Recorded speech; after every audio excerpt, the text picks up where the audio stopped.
So in this video, I'm going to talk about all of the decisions that I made for version 2.0 of the chicken tractor.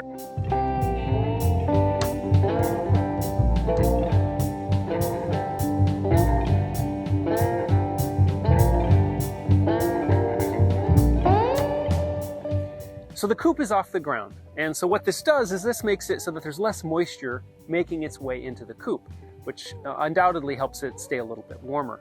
The other advantage is because I have this space underneath the coop, I have some nice storage for bedding, for tools, and things like that. I made sure to put hardware cloth over the window for times when I have it opened during the hot weather in the summer. I made a spot to plug in the water heater and a timed light to help out with improving egg production during the winter. There is a covered ramp that makes the connection between the coop and the tractor, as well as there's a slot on the other side that allows me to close off the coop as needed.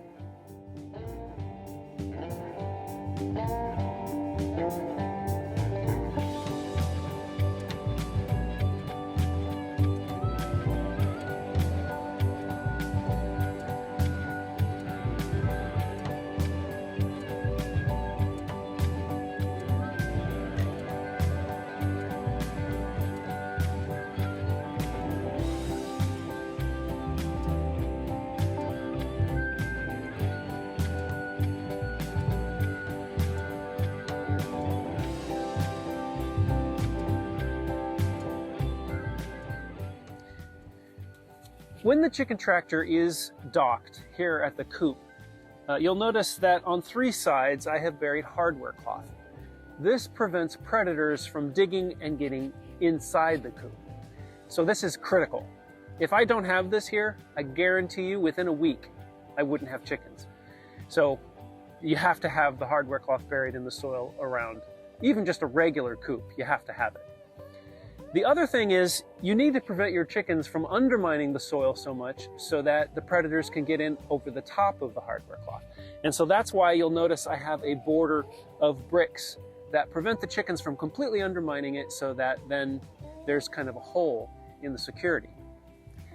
You don't want your chickens digging in the same spot day in and day out. It will become a lifeless mud bog. And in addition to just being gross and smelling terrible, it can also be a place that will encourage diseases such as bumblefoot and things like that because there's just so much bacteria.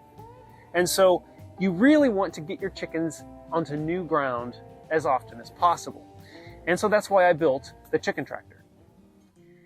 There are a number of benefits to moving a chicken tractor around on your property. Right off the bat, the soil has an opportunity to recuperate from the obsessive digging of the chickens. On top of that, wherever you park a chicken tractor, you're fertilizing the soil. And so the soil is getting fertilization, which means that there will be more vegetation that grows in that soil, as well as more bugs. And let's face it, chickens dream about bugs. And of course, it goes without saying, whenever you're doing these things, there's less chance of mud on your property. The main reason that someone has a chicken tractor is to protect their chickens from predators.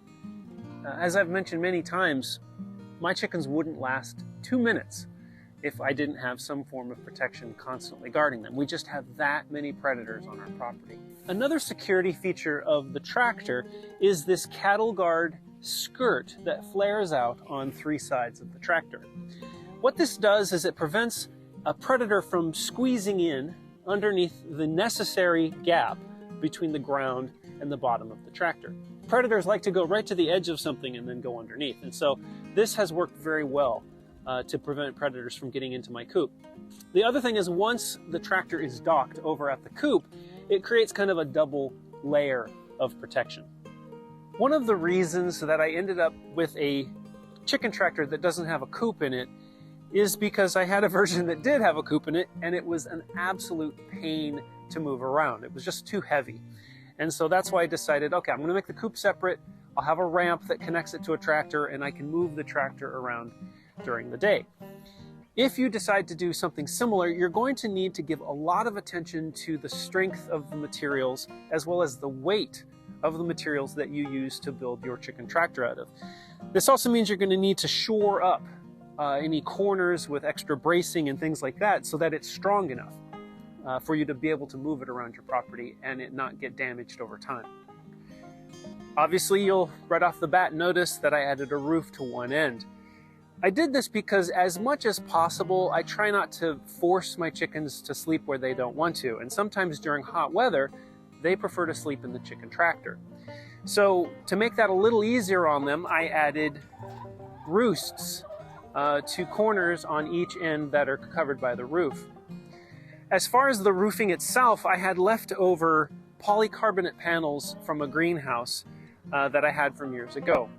You could use clear plastic or something along those lines. You definitely don't want to use wood because it will just make it so heavy that it will be a pain to move around. Now, some people have asked me about shading the tractor in hotter weather.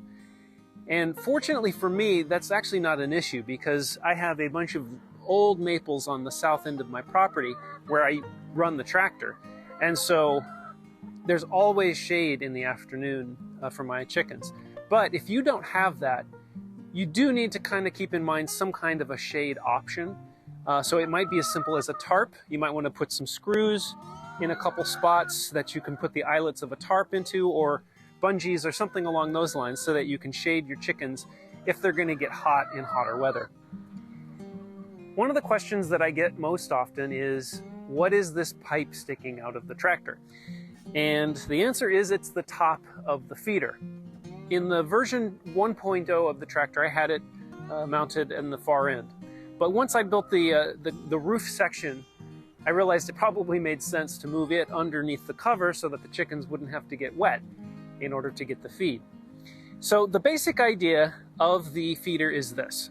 I took a 4-foot length of drainage pipe and connected a T on one end and added 2 6-inch long sections of pipe to either side of the T. I added a downspout coupling to each side and trimmed off a portion of the flange so that the chickens could fit their heads in a little easier. I finished it off with a cap. And the only reason that it's that tall is just to make it easier to fill.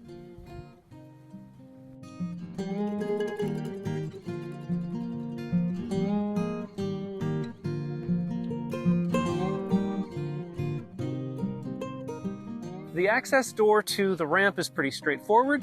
I have a couple strips of wood on either side of the opening to act as guides for a plywood door that slides up and down. Here's how the wheels are attached. I have a fairly thick piece of wood that is screwed to the outside of the tractor with a hole at the axle height. Now for me, I wanted my tractor to be around 1.5 inches, 2 inches off of the ground. That worked for the area that I'm pasturing my chickens. You might have different needs. Then what I do is I use a solid rubber tire. I don't use a tire that you need to give air just because it's kind of a one and done. And so for me, it was more expensive, but it was worth it. Then on the end of the axle, which is just like I said, a carriage bolt, I have a washer and 2 nuts. And the reason I do that is I set the first nut to the right distance so that it's not preventing the tire from moving, but it's holding it steady. And then I tighten the other nut down against it. I made the mistake of not doing this originally, and you guessed it, my wheels would slowly become loose as the nuts were being unscrewed as I would roll it around in the pasture. Another thing you might notice is that I don't use chicken wire. I use hardware cloth. And this is because I've had some pretty gruesome experiences with chicken wire. The raccoons in my area like to stick their grubby little paws into the chicken wire and then grab onto the chicken and eat them through the chicken wire. It's really unpleasant for everyone involved, including the person that has to clean it up. The other thing is you might want to use 1/2-inch chicken wire because this is 1/4 inch, which isn't ideal. 1/2 inch would be better because it will allow more bugs to get into the tractor. My chicken tractor doesn't have any steering, and that's mainly because I made it really light, which makes it easy to just pick it up when I need to change directions. That said, when you're building your tractor, make sure that you overbuild the handle portion of your tractor, because it probably takes most of the abuse of any aspects of this tractor. So there you have it. That's the basic idea of version 2.0 of my chicken tractor. Now, a lot of you have asked whether or not the plans are available, and the answer is yes. Go ahead and find the link in the description below. Undoubtedly, I haven't answered every question that you have about what I chose to do with my Coop and tractor. So if you do have questions or comments, go ahead, leave them in the comment section below. I'll be more than happy to answer your questions.